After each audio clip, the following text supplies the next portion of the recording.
Alright, we're back after that little mishap, so TO decided to unplug their internet for fun, I guess. But good thing it happened in the middle of while we were yapping and no game was on just yet.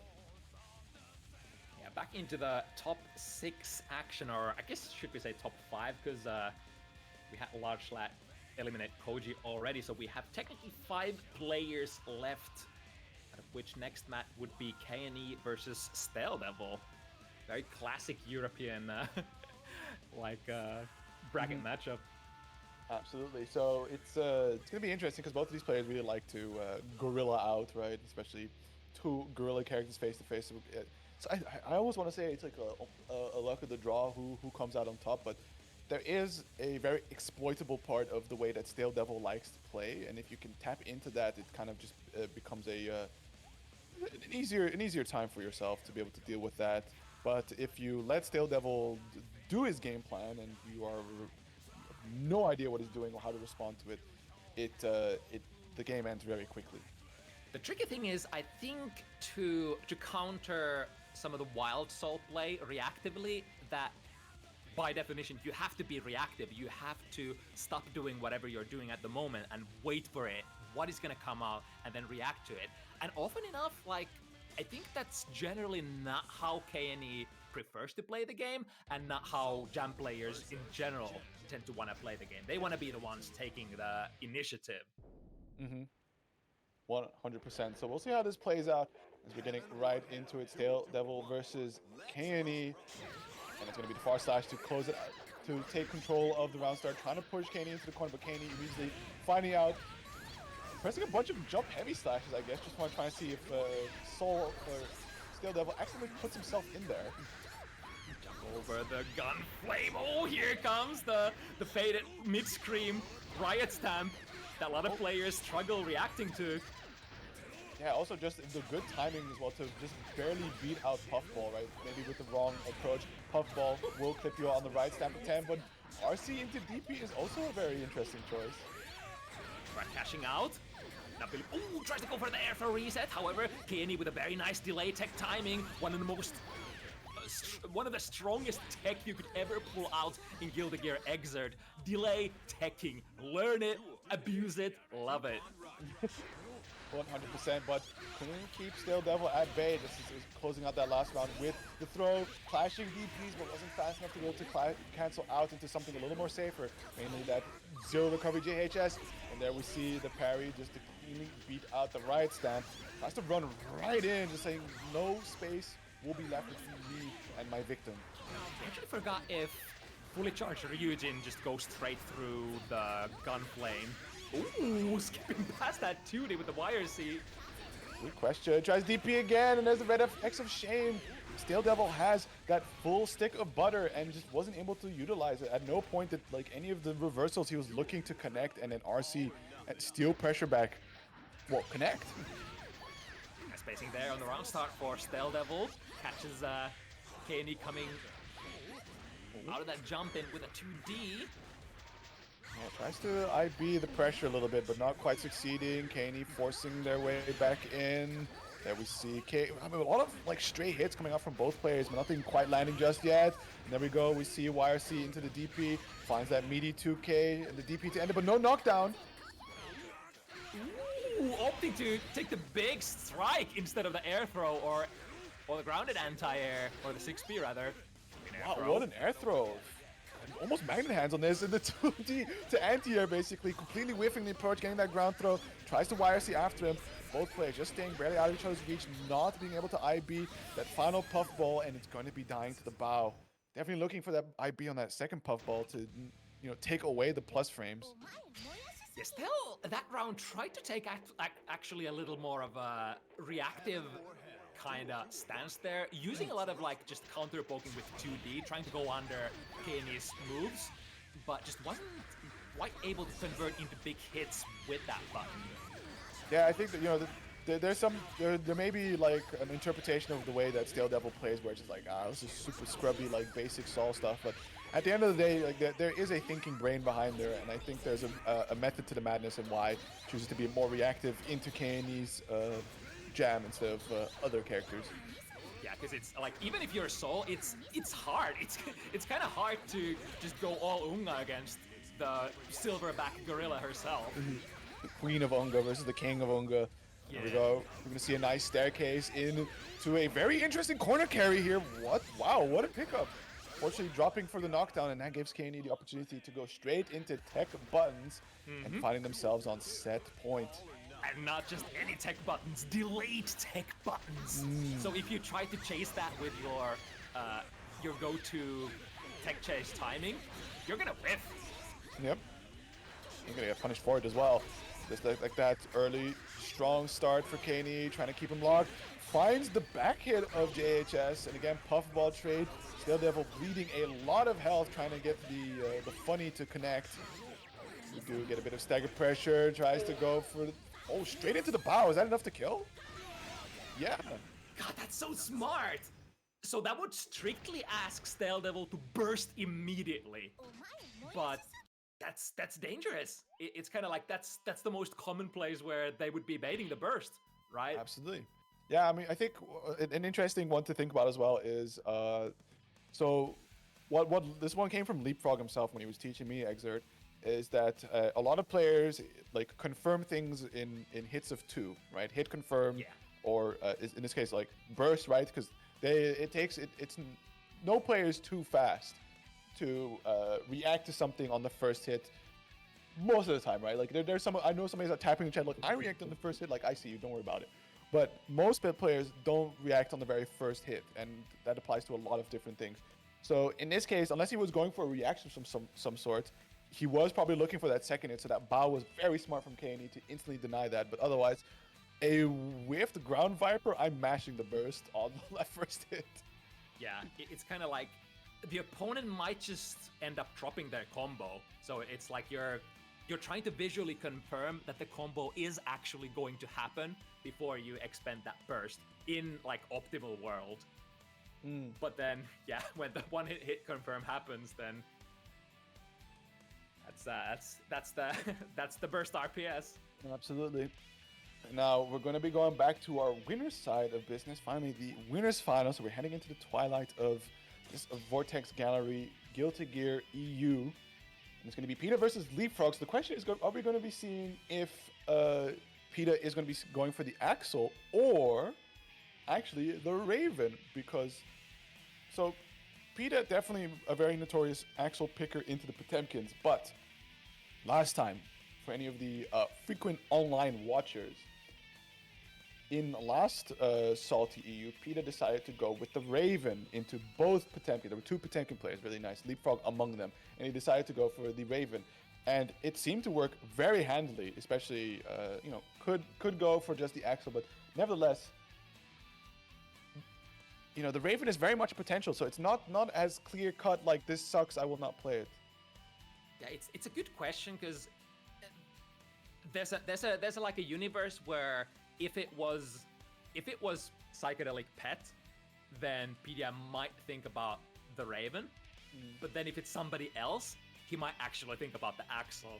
And this time there is no pet in this bracket, so it's gonna be a surprise which one we're gonna see PDM picking in the end. But we're gonna do the losers semis first here. So it's gonna be Large Slat versus KNE. More of that chip goodness. Yeah, I'm sorry, my bad. I did not think we would be running out the losers first. So no first to 3 just yet, and it's gonna be 2 very fast characters. But the main difference here is we're talking about the Silverback Jam, right? The KNE. She packs a punch, and that is something that Chip can't really withstand too well. Yeah, Chip is really allergic to characters that do a shit ton of damage and are infighters, because like he's sort of an infighter as well at core, but just you can't have positive risk reward against a character like Jam. Yeah, because like look at this, we maybe seen like 2 hits already come out from the Jam into combo, and just like that Ryujin and goes right under KD, making very fast work of Large Lad here. God, just sense it, gets the hit, and then RC into a low profile. Goddamn, KNE. Alright, we are going into the Oki loop here. The second mix-up is going to be blocked. Yeah, half health gone here, but just like that, a very simple combo will get a health swing in favor of Kenny. Still, Large Lad trying to find control over the pressure, trying to get these gambles in, was afraid of that Ryujin. Ooh, able to convert, and then misses the meaty timing. Yeah, that's a fake DP unless it's carded, so definitely had the ability to try and beat it out. And Kenny just opting to ball out to see if it just connects. Now, maintaining that RC pressure, gets the tick throw. Is it enough to kill? And it will be. Kenny making a very quick Game 1 win. Yeah, in fact, you almost never see meaties from Chip. It's usually some sort of a tricky mix-up from an FDC or walkling, left-right. It's very rare to see Chip doing just a meaty on the ground. That's usually a signifier of like, you just kind of messed up your setup. Yeah, 100%. And you know, you might think then like, okay, it doesn't matter too much that the DP kicks in, has like late invuln properties, but there's still always the threat of you facing the wrong way. Right, we've been talking so much about the tap blitz, and it finally comes out for K&E, able to get the left track check. Yeah, it worked really well, but unfortunately it just went for something a little bit more trickier in terms of getting punishes, went to try and run under. But now we are seeing a lot more consistent connects, baits out the DP. That's going to be the burst coming out from Large Lad. Wants to try and tussle for this first round win. We see the parry come out. I didn't even think about the parry. That also throws a wrench into like Chip's left-right repertoire. Yeah, and also that final hit off the Rekka to be able to close it out. Just, I think any less and it might have been a pixel there for Large Lad. So good fortune there from K&E. Again, going air to air against Chip, teleports, dangerous proposition. Calls out the late air dash. Yeah, because nice. K&E did have the meter for the blitz and used it previously, so Large Lad went for the counterplay. Didn't pay off that time. Unfortunately not, so now trying to make something stick here, but K&E knows that they have the life lead. Somehow low profiles under the, oh my god, just constantly trading. The Large Lad can't get anything started nice and clean for himself. This is really unfortunate. Does get that RC air throw now, finally knocked down, finds a 2K hit. No combo, air throw reset once more. Good blocks, but command grab coming out. Oh my god, that was a parry. Went into the right option there, empty low, but for some reason the parry recovered fast enough. And Large Lad missed the opportunity to punish the parry there. Yeah, and just like that, K&E is going to be closing out 2-0, sending Large Lad out of the bracket. And we'll be waiting in losers finals to whoever loses from the winners final side of PETA versus Leapfrog, who we talked about earlier. Yeah, now the big question comes into play. Is it the Raven or is it the Axel? Oh, we see a prediction started? Hold on. Where's the text? Oh, there. Win channel points if you make the... I can't bet channel points because I live in the Netherlands. This sucks. Like, I can place a bet, but I can't... Who takes it? Oh, okay. I thought he was going to say if he's going to play Raven or Axel. And unfortunately, stream can't see it just yet, but it is Raven that he picked if you can hear the scratches. So gonna play the same pick as last Tuesday. Not go for the counter pick, but go for the main instead. And you gotta respect that decision. It's like, in this game, you're so married to your main, the character that you play on the regular. Even if the matchup might be better on a different character, does it really compensate for the power level that you have on your main? Big question. Oh, good bait on the good Toya, but unfortunately can't get all too much. It is Potemkin at the end of the day, so it does go for just a simple knockdown. Trying to chase him down, spending a lot of RC to try and close that gap. Hammer full, eating the first hit of the glide, and unfortunately there is options for Peter to be able to cancel. So it does beat out the rest of it. Keep him nailed into this corner right now. Just a bit out of range. Pedia in all the perfect places. The needle YRC catches the lone vulnerable frame from the Potemkin backdash. And I think that should be enough. Yeah, absolutely. But I think also with the RC, right, it just extends that window a little bit easier for you to get that punish in. Like all RCs, quotation slow time, which makes your opponent's frames last for twice as long. So I think through that logic, your backdash also has more vulnerable frames. Oh my god, that's a lot of hits coming out. Does find the punish and gets all that pink kill taken away, as well as the follow-up hit. So this full excitement meter that he just built up for Peter is not mattering too much at the moment, as we're seeing a bunch of Hammerfall break resets being unchallenged. And that's going to cost Peter. Yeah, this is exactly the position where Leapfrog wants to be. The matchup suddenly goes in your favor if you're the grappler and you're in this position. Good usage of FD though, pushes Leapfrog away from that 2p string. And we're seeing some nice hits come out of here. And there we go. The 5D connecting is going to be a nice wall extension. Sets up the orb, forces the far slash just to make him hold that. Scratch, extend the pressure some more. We're going to see another RC, finds a low connection, heads up with the super. That's going to be full excitement build. Tries to blitz tap, but just gets punished for it. And again, still stuck in the corner. A lot of IVs coming out, but I don't think it's going to matter. Sets the flick out, but one more hit will do it. And yes, the RC is going to be holding the slide head recovery hostage. Yeah, that was smart play from Pedia there. As soon as they realized that the flick happened, just complete disengagement. Back off. Don't let Leapfrog get any sort of opening from that projectile. Yeah, absolutely. The moment you start gambling into Potemkin, you're just going to have an all-around rough time. And now we see an early win for Leapfrog. 2 hits, half health already gone. Setting up the Hammerfall break. Beautiful. Sees the stance. We know the RPS. We know the counterplay. Hammerfall break next to them. Throw them. I need one more. Yeah, finds a low, gets that 6K from all the way over there. Stun will connect, but doesn't need the reset. And with a perfect, Leapfrog is answering back from the last game loss.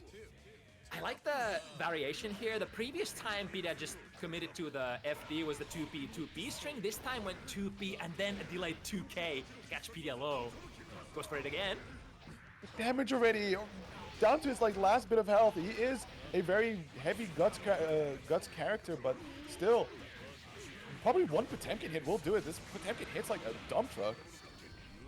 Yeah, just a P button is enough. Let's see if Pedia can actually keep it tight enough. Okay, Scoop working out this time. Last couple times was challenged, and this time we see the blitz tap coming out from Leapfrog, hitting the stagger on the glide attempt, and that is Leapfrog answering back with their own game. Now, as a reminder, this is winners finals, so both of these players will be playing the first to 3 set instead of first to 2, like it says below. Yes, sir. Who needs to be the best Potemkin in Europe? We don't need to be a psychedelic pet. We are Leapfrog Pocho. We are good enough. We can do it. And this is the whatchamacallit, This is indeed the whatchamacallit, as the Gigantor is coming out. Bad burst from Peter on top of it. It shouldn't be enough to kill here. Oh, I stand corrected. We don't know what we're talking about. Sorry, I'm going right now. Suddenly, Leapfrog is actually in the leading position here. At least a little bit. Full burst as well against Peter's no burst. One good hit here. Yeah, okay, nice. Unfortunately, not beating out of the... I think that's what it is there, that Raven players really hate into Potemkin. It's that backdash on their glide, being able to beat it out completely. Oh, but we got multi-hitters available from the glide. For example, the jump heavy. A lot of IBs, and that actually just sets up Peter to get the run and throw, double scratch, building up what little excitement he can. RC's the orb to make sure that Leapfrog has to hold this, because the threat of the orb always is the fact that Leapfrog can just flick it away, right? He can flick from it, so you always have to challenge to make sure that you beat the flick attempt first, and then let the orb do the rest of the pressure. Yeah. Speaking of the orb, Whoa. A big read there. Pedia jumps forward, which Leapfrog was completely ready for. Oh, we saw the RC on the stance, and it's interesting that Leapfrog opted to just hit into it instead of just going for the pop buster here. And now that's going to cost him quite dearly, as he contributed a good chunk of excitement to the side of Peter, and is now stuck in the corner, holding this pressure. RC is going to come out. Are we going to see the swanky combo? We are. Extension, gut crush to try and kill. Burst is going to connect, so last lifeline here for Leapfrog in game 3. Missed his charge timing there, got 6 heavy instead, so was not able to chase behind that projectile, which would have potentially been able to put Leapfrog in a challenging position there that round.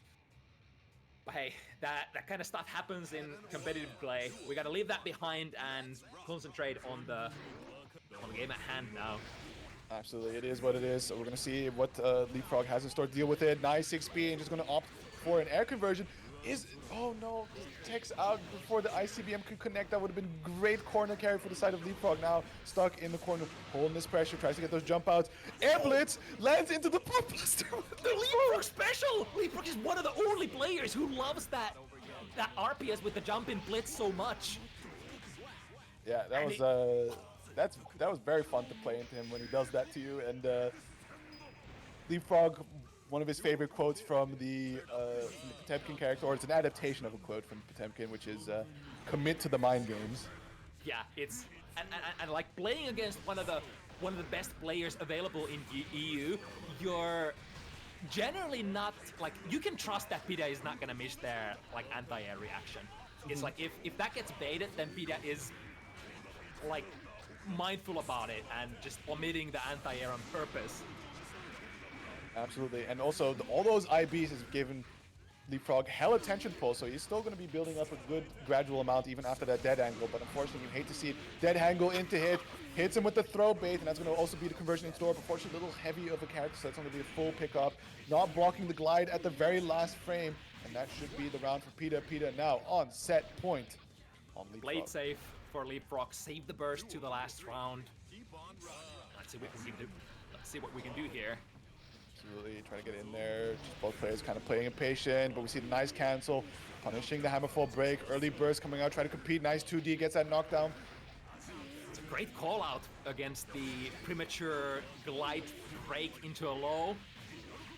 Yeah, blitzed the needle, but it was a little too far away to get that stagger hit, and I don't know why, even after, maybe let go of it a little too early to get that full connection afterwards, or he just let it rip. Either way, stuck in the corner.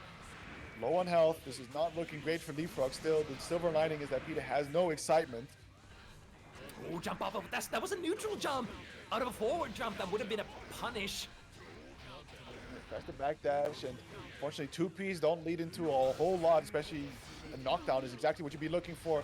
Tries to go for a little cheeky pop bust, I believe, but the scratch was way too active and on the field. Wow. Just runs through the slide head, and Leapfrog has to commit into the burst, which is just a couple of hits away from getting knocked down. Has to do it, but alas, of course, Pida is working with the jump PP conversion, one of the safest way to end the round there.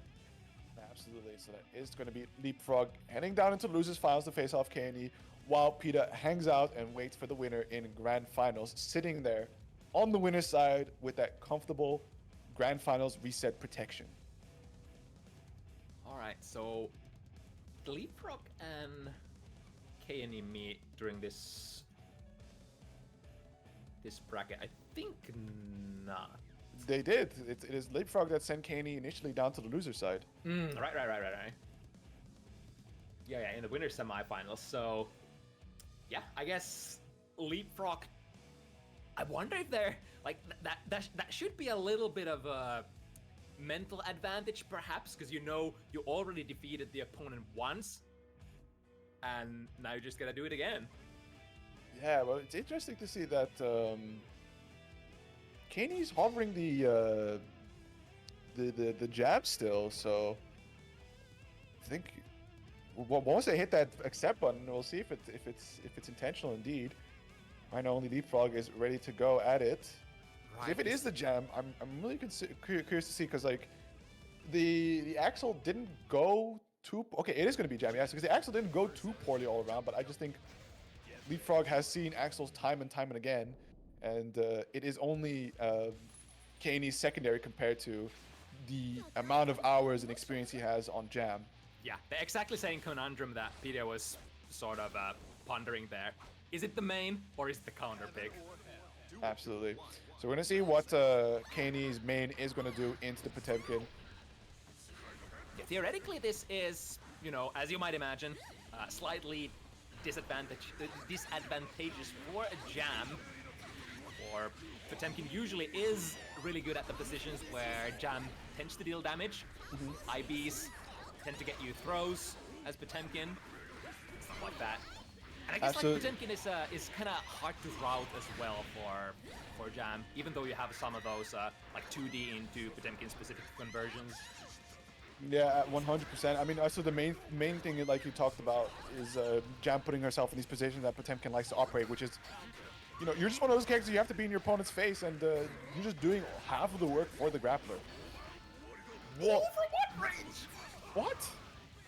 I mean, that's experience right there. That Leapfrog knew that would connect. Fortunately, still eating some hits here. We are going to see that gut starting to kick in real nicely. So, Frog, oh, the reset. Big pop buster, no RC just yet. Just playing it nice and cool. We see the dead angle coming back into the corner. Dead angle response from Leapfrog. Still slight life lead for Kaney. Has that burst, J2K connecting, count it. Ooh. One more hit will do it. There was not gonna be a follow-up, but now is that no, drops the combo. There's the BK. The BK combos are so hard on the heavy characters. Yeah, wait for a 5 heavy there. A little too slow to come out. Yeah, I think I had this idea to go for it, but just had the timing a little off. So Kaney just pulling the trigger a little early had that punish, but now we see Leapfrog starting it pretty early. Caught something, caught Kaney challenging, and that's gonna be the pop buster coming out. Safe jump. That's too deep, but the low blitz. Leapfrog, master of the blitz mechanic. What are we gonna do? Doesn't get out of the corner. Boxing, boxing. When is the jump gonna come out? Trying to go for an air throw. No dice there. Jump heavy is active from Jam already. Yeah, nice. So the backdash on the 6HS into the pop buster. Man, Leapfrog, especially from that range, the magnet hands in this guy. Because another thing is like the backdash is such poison to deal with for Jam. Because like to begin with, your like a lot of your meaty situations, a lot of your okay situations are just simple meaties, but they like don't have that many active frames at all. So it's really horrible to deal with, you know, a backdashing Potemkin on wake up. Well, you do have like a couple multi-hitting moves that you might be able to throw out, although it's, you know, not entirely ideal. But right now, Kaney running a big chunk of pressure, and with that perfect, is going to be taking the first game over Leapfrog. So I think a lot of both of these players, right, Peta and Kaney, kind of tricking themselves into, you know, into the Axel matchup where it's like, surely it's better into Leapfrog here, but just playing their mains, dealing with some of the uncomfortable situations, some of these like very explosive situations that Leapfrog puts them in, I think they come out better on top of it. Yeah, the age-old wisdom. Yes, indeed, your main is usually the choice, a better option. Ooh, clean IB there. Their air options back and a little bit of extra frames as well. Here comes the cheeks though. Try to go for the air throw, and oh my god, just you give him a gap, right, to set up that reset. Immediately hammer full break, Potemkin buster just comes out. You see there again, but you opted to jump back, and that gives him time to recover and to 6P. Again, the backdash! The backdash works as such a nice anti-air option. You don't necessarily even have to commit to the 6P or whatever. Just when you see the air dash coming out, backdash, punish their landing. Absolutely, and we're seeing some of the mosquito bites coming out from Jam now. That's going to be a burst from Leapfrog, and instantly, VGOn into the RC, gets right back into his face, sets up the throw, gets that PK combo. Nice! And a fully charged VGOn as well as a reward. However, too far for the heat knuckle. Oh, good jump in. We're going to see that simple Potemkin combo. Even though it's 4 hits, it still hurts so much. Catches the jump, and then we're going to see the OTG burst. Doesn't want to be stuck into the corner against Potemkin. Tries the anti-air, but nothing connects. RC, and just walks up slowly and gets that pop buster. Major hell swing here for Leapfrog. 6HS. Doesn't quite connect the hammer fall in the end there. Ooh, and the jump D. Cheeks. That's such an infamous button. That button is almost like a DP. It freaking clashes with most DPs in this game, right? Yeah. And like it's just impossible to beat. The go-to strategy, you either IB air throw into it, or you IB land and get a punish if you have a really fast button. Those are pretty much like or you blitz. Those are like your 3 options. You're not gonna challenge that button. So we are seeing the character swap coming out here from Kaney, going back to the Axel. So in spite of that first game win on the Jam, and what seemed like a pretty competent round before, he's still preferring the Axel in the end. So, you know, waiting for a loss to happen, getting that switch in now, and we're going to see these buns being thrown out. The sort of the scary thing is that when you see this kind of bouncing back and forth, the characters, that usually signals that the player is not quite sure what to do. So that already puts you in sort of like a precarious psychological position, even if, you know, even if ultimately the switch would be good. Yeah, because Leapfrog has a very intelligent way of playing to also, you know, look to try and beat you out, try to punish some little habits here and that you got. You know, the lights are on when this guy plays. Oh, that was a big escape from the corner. KNE was basically on half risk, but Leapfrog got just a little bit of tiny 5p mosquito bite there into no big conversion. So it's really unfortunate for Leapfrog, right? Trying to go for these RCs through some of these multi-hitting moves, maybe hoping like if I RC here, I can squeeze it in, maybe get a counter hit, but had just like the timing a little off or something is not going to quite end out. And 5p, is it Shark Bite to close it out? Yeah, that's KNE was ready to let that one rip. Yeah, that was a great hit confirm. That's actually one of my favorite Axel hit confirms. I just generally like hit confirms into supers that you can pick up afterwards. They're so economic and they just feel so good to execute. Yeah, 100%. So the pick definitely starting off real strong here for KNE. And we're going to see the danger time, but he is... Yeah, Leapfrog is a distance away from KNE. Does go for the cheeks. It trades, but no pickup for either player. Funny time over, and Leapfrog comes out of that with decent amount of meter in the pocket, but so does KNE. Yeah, trying to... I was mentioning this earlier when they last played, right? Like, Leapfrog spending a lot of time trading a lot of health to try and get in, finally gets a knockdown, and, you know, KNE has the comfort to be able to gamble a bit, and it's going to cost a lot more careful reads from Leapfrog to close the distance, especially because he is one round away from giving KNE that position to be challenging for the set win. God, the delay tech again. We've seen KNE do that delay tech on his jam already, but doesn't matter what character you're playing, you're still working with the same fundamentals. And again, waiting for the tech chase 6B from Potemkin. Sees it coming out, tech forward, press buttons, get the win. Absolutely. So now KNE one game away from actually eliminating Leapfrog, the person that sent them down here to the loser side. Now Leapfrog has to win these next two to be able to challenge Peter once more in the grand finals, and so far is having quite a bit of trouble approaching KNE. A lot of buns coming out. Sparrowhawk.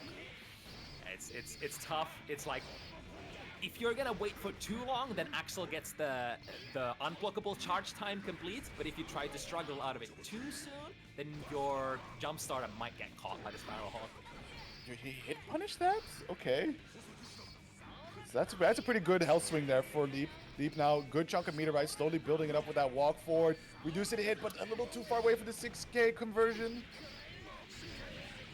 Leap is still in a pretty okay position, has a lot of meter, especially the meter lead over your opponent so that they can't spend like 50 for 50 in those armor touching situations. Oh, that should be enough, yeah. And Yeah. KNE just like that, with the character switch on set point position now. Yeah, it's a tough one. Gets that 6H connection though, push him all the way to the corner, tries to bait out a DP, but KNE patient. So that's that 2HS rip, trying to push him away, trying to get a little bit of a gap going, slide head. Are we going to see the DP come out? No. Yeah, I think he was reading for it. The backdash is one of the best options to bait it. Yeah, Leapfrog definitely looking a lot more for these baits on the DP. Doesn't want to let up the ground he carefully cultivated against Axel. But it's so great from KNE because he has a really good distribution of the respect and the DP when Leapfrog actually gets into the Oki position. Breaking the guard. It's an ICBM, but no meter to make it safe. We are going to see the RC off of the Ben 10 to get a little conversion, putting Leapfrog back into that corner. Immediately air dash back out. Wants to create that distance, right? Let those normals do the talking for you. 6B connects, but again, from a massive distance, does have that 5HS connect. Mortal counter, has no burst, just goes for a simple air conversion, puts him into the ground. What's the option? Backdash. Connecting! Does he have the conversion? It will do it, and is it enough? No! Slide head, unblockable! Oh, I swear that danger time activation was actually a blessing for Leapfrog because he gets way more out of it. That opened up some special routes and the extra meter, able to actually fight that round back. Absolutely insane and all that time. KNE no meter, so still staying alive here. KNE nevertheless on set point. Gets that slide head knocked down, and we're going to see that DP. No, just opts to jump out. A lot of respect given here by Leapfrog against KNE here. This This is the point of the set where your RPS game really is tested here. They played some DPs earlier, but are they gonna play it again? No, Kenny holds it. Yeah, The burst. we see good aggression coming out from Leapfrog here. Bursts him away. Barely able to make that jump over, opting to burst, but again, Axel doesn't mind too much. Since full screen, sure, I got these long-ass normals. Quite a big one, because Leapfrog is at a meter disadvantage here. It's DP. Okay, still slight health advantage, has really great tension pulls after all those IBs. Tries to get that slide head, but that 2HS connects. Now there's the life lead for Kaney. Kaney also a good grip of meter, finds the jump in. We're gonna see anything fancy? No, just keeps it simple. RC with the ICBM, tries to get the pop busted. We see the Ben 10 into the RC. Is it enough to kill with that loop? And the air throw reset will do it. Kaney is gonna be closing out 3-1 over Leapfrog.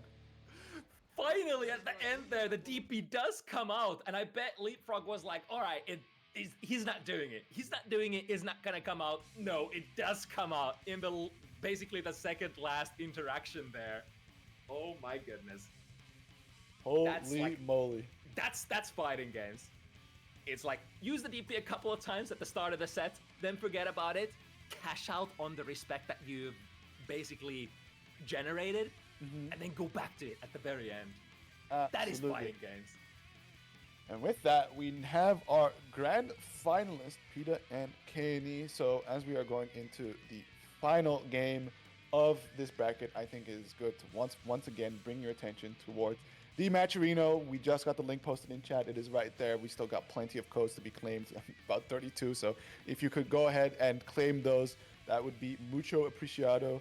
And of course, there is also the, get these numbers right, 956 Productions merch that if you feel like throwing the organizers of the Vortex Gallery an extra bone, definitely check out their shop. That is 956pro.com/shop. They got some cool tees, hoodies. They got that Keep Calm and Grim Reaper tank top. So this is some good shit right there. It's definitely 956pro.com/shop, or hit that scan on the QR code if you are so inclined to donate a little extra. And of course, the more important one that is free are those Matcherino codes. Well then. It's the IAD motion, by the way, 956, if you look at it as a numpad notation. It's instant, It's the what? it's instant air dash. 956? Instant air dash. Oh, the IED. Yeah. Oh. Yeah. Oh, I was just like, those are some funny numbers. Okay, I was informed those are the IED motion, apparently. Alright, but we are here in the Vortex Gallery 2024 Grand Finals here. Pidya, Raven, Kaney, Jam, both on their mains. Absolutely, and so far it is Kaney starting it off nice and strong. Both players using their burst up nice and early. Doesn't want to hold the knockdown against either character. Gets that run up. We're going to see a nice extension here with the DP this time. Good backdash. Peter building a little bit of space. RC catches him in the air and just runs him straight down. Two, get a TK orb. Parries all of those. All right. I'm kind of okay with that.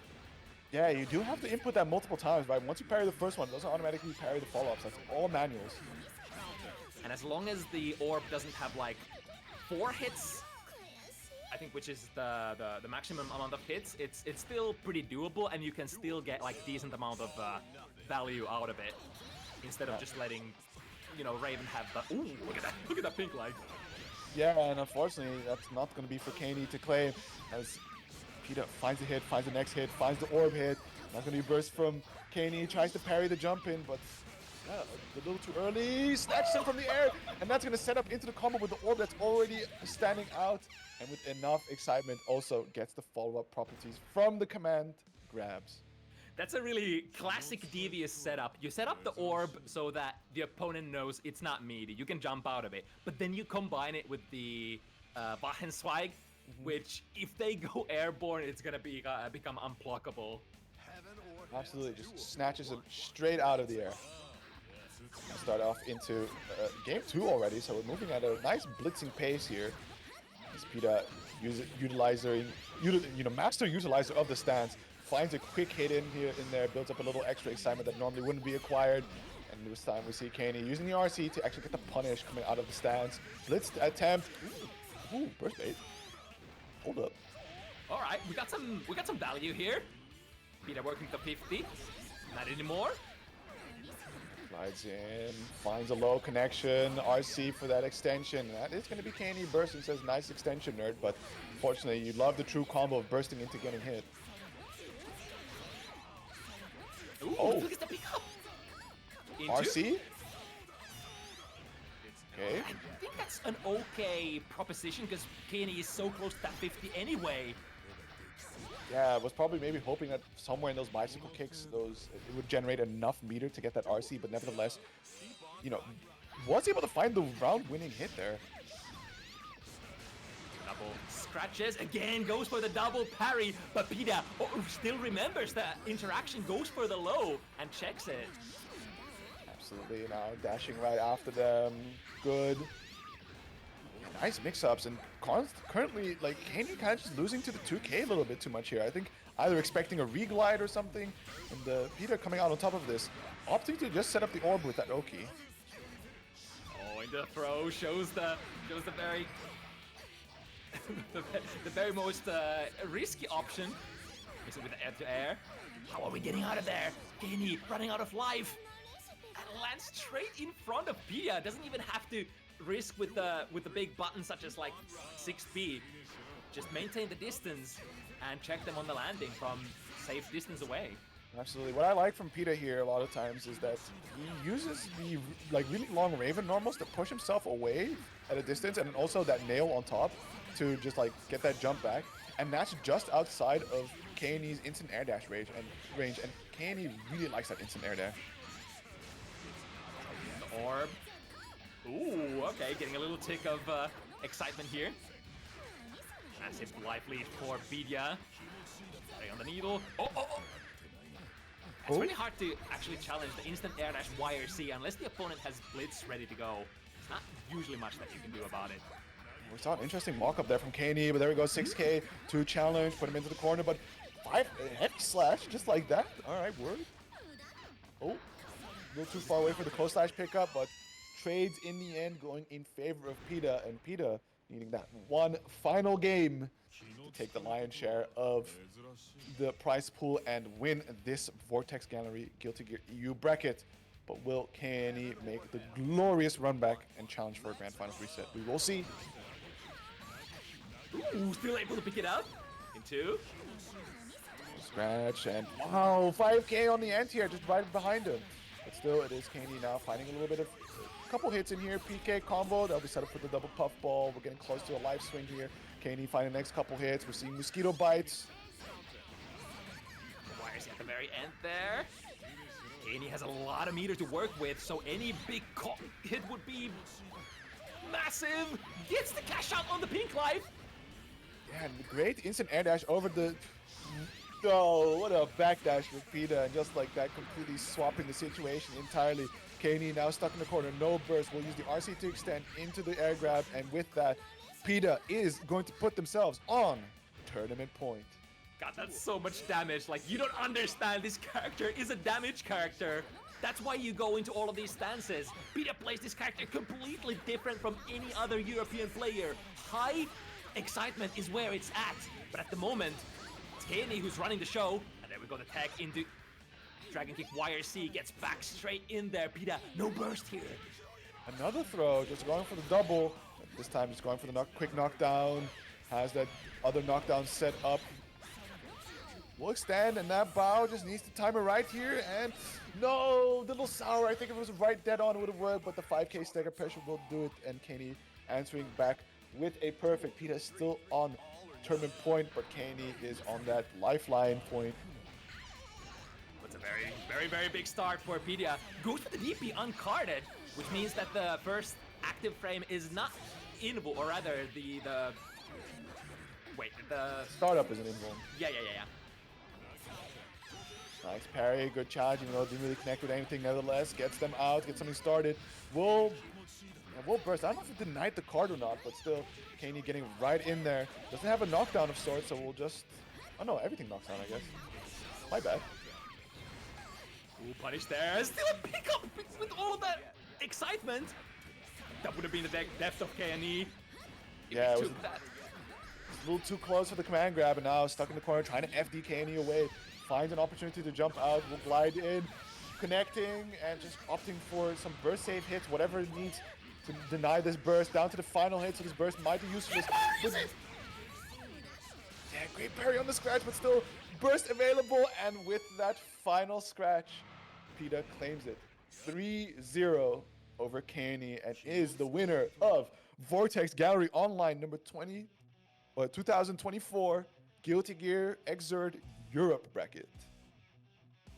What kind of a god gamer do you have to be? You see Jam in the air, and you're like, yes, I think the target is gonna be grounded soon. Scratch, and that's straight where KNE lands into. Nah, I'd scratch. Oh my goodness. That's why he's the best. Absolutely. But if proven with this bracket no less. So there we go. These are all the players. And once again, a congratulations to PETA for taking it all, and also a GG's to all the other players for participating and performing. I think before we close out, one final shill, there is of course the match arena as always open. If you know anybody that could claim some extra codes, definitely spam ping them. That would help. And other than that, we still have the 956, what I've been informed to be the instant air dash input pro.com/shop for their shop and all their swag. And of course, Answer posting a player feedback form. So definitely fill that out so that they can always keep improving these events. It's unfortunately, it's like, yeah, we don't know anything about the IAD command anymore. We play modern games and we have the dash macro, so it's like we've forgotten about this ancient tech a long time ago. It's true. I just haven't actively thought about the IAD command and just do it. It's like, yeah, whatever, my hand does the thing.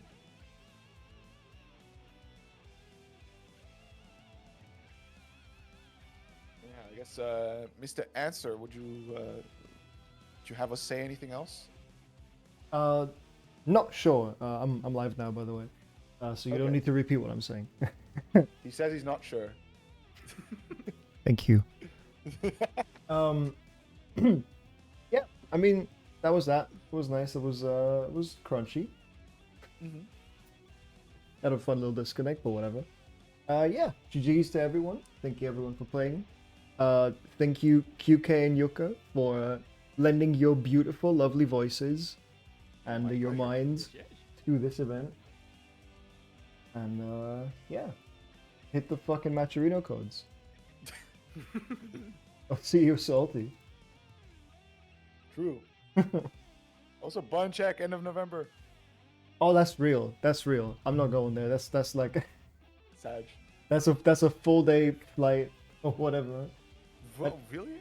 Not a full day flight, but it'd be a full day of travel basically. An hour. So that's like, yeah. I mean the flight itself, yeah. But I'd need to drive like 3 hours to Frankfurt first and then fly there, and it's Gotcha. It's unfortunate. Yeah. I'm also out of holidays, but maybe next time. I'll see. I'll have to see. But yeah. Hit up button check. Hit up salty. Go ZF. Yuka's holding a gun, pointing it at my face. Fuck. Play Xrd. That shit real. Anyway, I'll see you guys around. GG's. GG's. Bye bye, GG's.